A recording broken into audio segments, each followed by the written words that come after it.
Okay, so we are here with another motivational video. I am dying, sweating. I might be sporadically taking sips of water. Okay, so I still have some more ideas. I do want to talk about like conditions. So one person sent me a private message and they were talking about having IBS, irritable bowel syndrome, which is in the family of, which Crohn's disease is in that family. Crohn's disease and colitis, which is what I both have.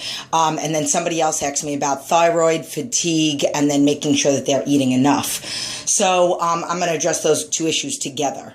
So pretty much, I say this with all due respect to every competitor that's out there. I don't compete anymore, and I only did it not because I want to be in that industry. I don't want to be a coach. I don't want to train people for shows. I don't mind that I have a couple competitors, but that's not what I'm trying to, like, there are coaches like my friend Kenny, like that's what he does. He's Ken's Barbies and he's a figure, physique, bikini competitor coach. And his name is on them, and that's how it is. That's what he does. That's not what I wanted. And a lot of the times, girls get into that because either it's something like, you know, what some of my clients, they just want to do it because it's something that keeps them motivated.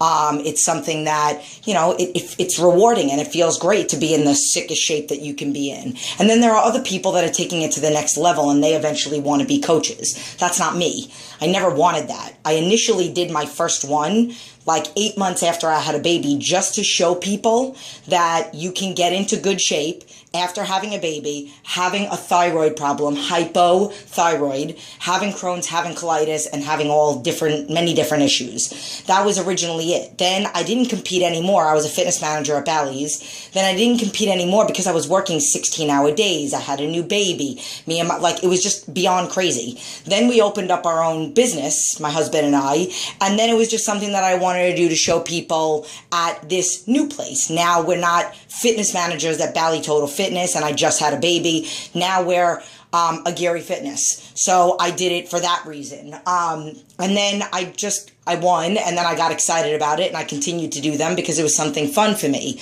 I love my clients. I don't feel like my clients are work, but it was something outside. You know, it was just something fun, and it didn't affect, and there are a lot of people out there, and I do understand, there are a lot of people out there that say that it affects too much of the family or it takes away too much, and sometimes it can, depending on what your job is like, and depending on, you know, are you working out at 5 o'clock in the morning, and then you got to go back at 5 o'clock at night. Like I actually work out when my son's in school or when my son's sleeping, and then I eat like this all year round, so it's like nothing extra. I don't have to, you know, I'm not food prepping for a competition. I'm prepping for my life and my health.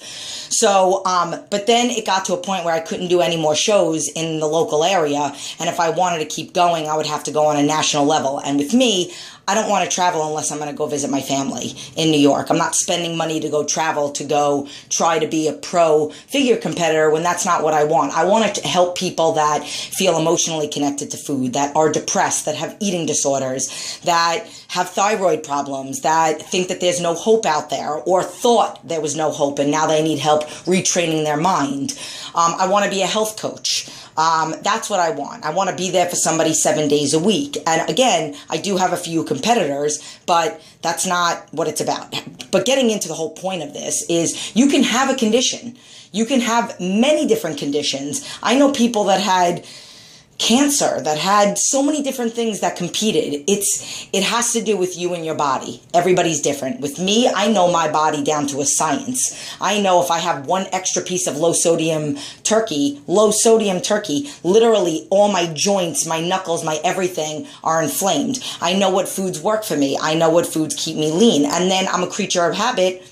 I don't get bored, and I say this in all my videos, I don't get bored of food because I don't look to food for entertainment. So it doesn't matter to me that I'm eating the same thing every day because I'm just eating for fuel. So I can have Crohn's disease and colitis and work out, and I know the intensity of my workouts, and I know how hard I should train, and I know how many days I should get in, how heavy I should lift, you know, how much I should run. I don't believe in that whole, if you run for 40 minutes, you're going to lose muscle, because I have muscle on my legs. I have muscle in my body.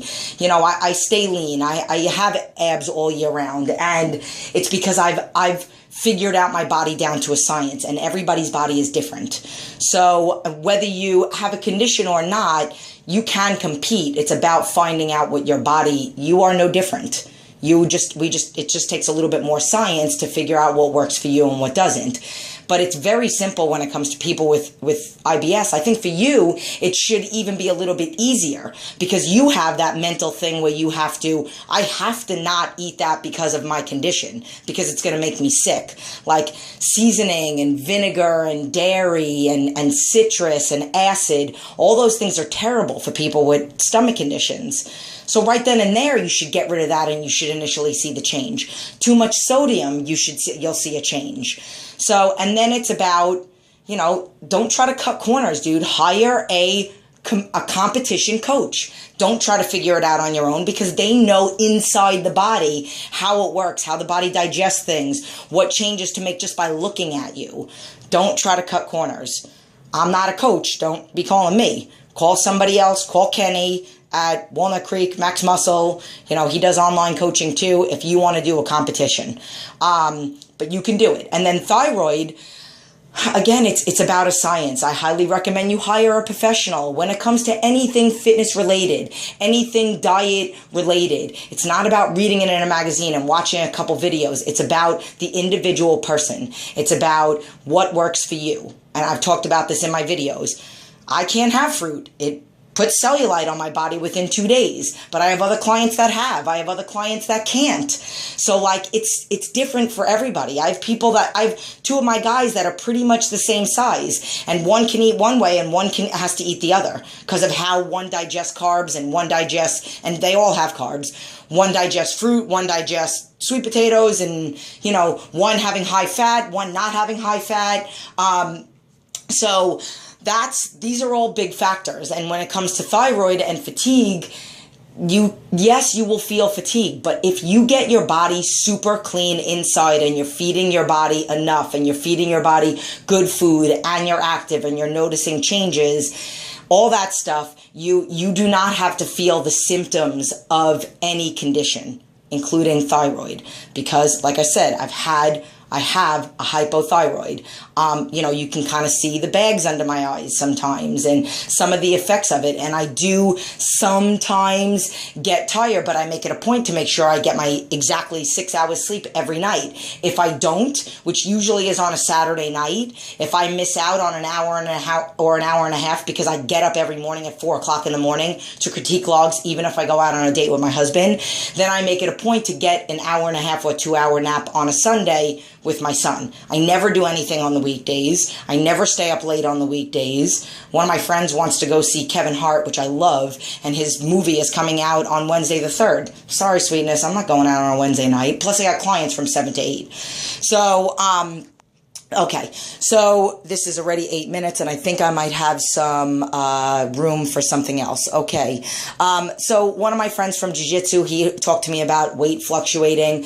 I wouldn't ever weigh yourself in the middle of the week, even if you're eating the exact same thing every day, because stress levels are higher in the middle of the week due to work. So you might actually see a 2 pound or 3 pound difference from a Wednesday to a Saturday. Your workouts are the same, your food is the same, but with me, stress, I lose weight. Like, I was a little stressed out from that tournament, and I needed to make weight for my category, and I really only had to, be under by 3 pounds, and I ended up losing 6 pounds in 2 days just from my Crohn's. But with the regular person, and that's because of my Crohn's disease, with the regular person, most people tend to hold on to weight when they're stressed out. So in the middle of the week, that's why I tell all my clients, I don't care. You have to tell a husband or a wife or somebody, a friend, or you have to not have a scale in your house during the week, because I don't want you to be tempted to weigh yourself. So pick one day on a Saturday, the least stressful day, and weigh yourself on that day. And then don't worry about what it's like throughout the week. Just worry about what it's like every Saturday. And then make sure you're doing the right things to get you through that whole week and that you're consistent through the week. You don't weigh in on a Saturday when Friday night you had a stupid high sodium day or high carb day or no activity or whatnot. And that's why I say I don't believe in rest days every day. It's like we're trying to be healthy. Somebody gain weight, good.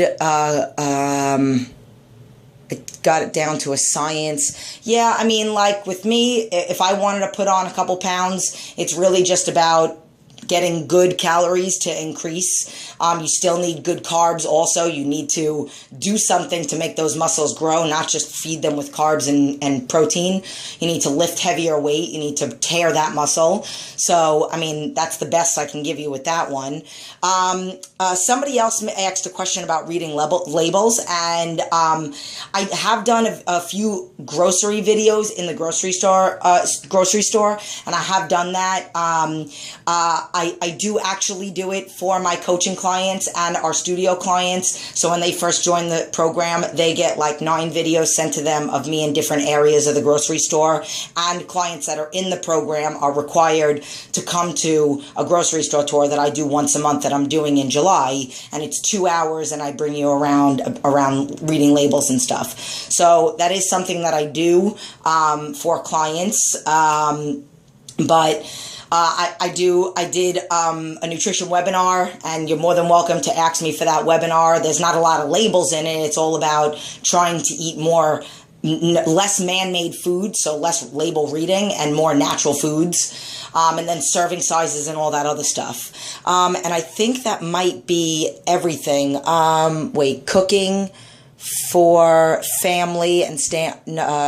Okay, so one other thing, somebody did mention to me about how they need some motivation. Their husband left them, they have a baby, and they need some motivation. And literally any one of my videos you can watch for that.